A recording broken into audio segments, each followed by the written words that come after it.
Pangulong Aquino binigyang diin ang kahalagahan ng matatag na mga infrastruktura.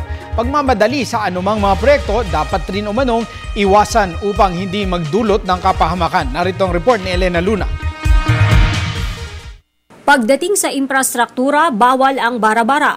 Ito ang binigyang diin ni Pangulong Aquino sa 40 graduates ng Cadet Engineering Program ng Department of Public Works and Highways. Sa larangan ng public works, hindi pwede ang pwede na. Isipin po ninyo kung ganito ang mga linyang maririnig natin sa ating mga inhinyero.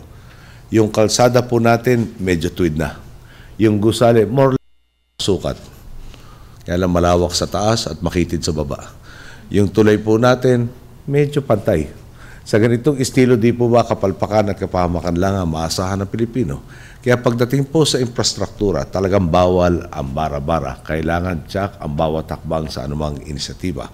Mga civil engineers na ang mga kadeteng ito. Binubuo sila ng 13 babae at 27 lalaki mula sa 20 iba't ibang universidad sa bansa. 26 na buwan silang hinasa ng DPWH bilang mga posibleng lider ng ahensya. Talaga naman pong excited na po tayong makilala ang mga susunod na Babe Singson ng bagong henerasyon. Bilib po kasi talaga tayo kay Secretary Babes. Kapag nangako ng petsa sa pagkumpleto ng proyekto, hindi ito napapako. Bagkus nagiging konkreto.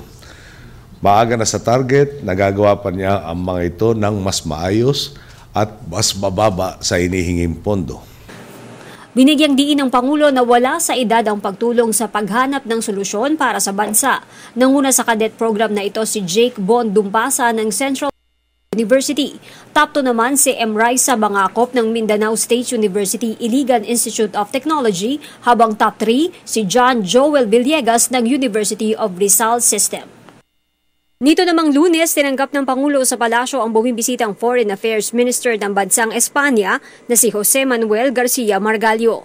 Nasa Pilipinas siya para sa 2 araw na official visit.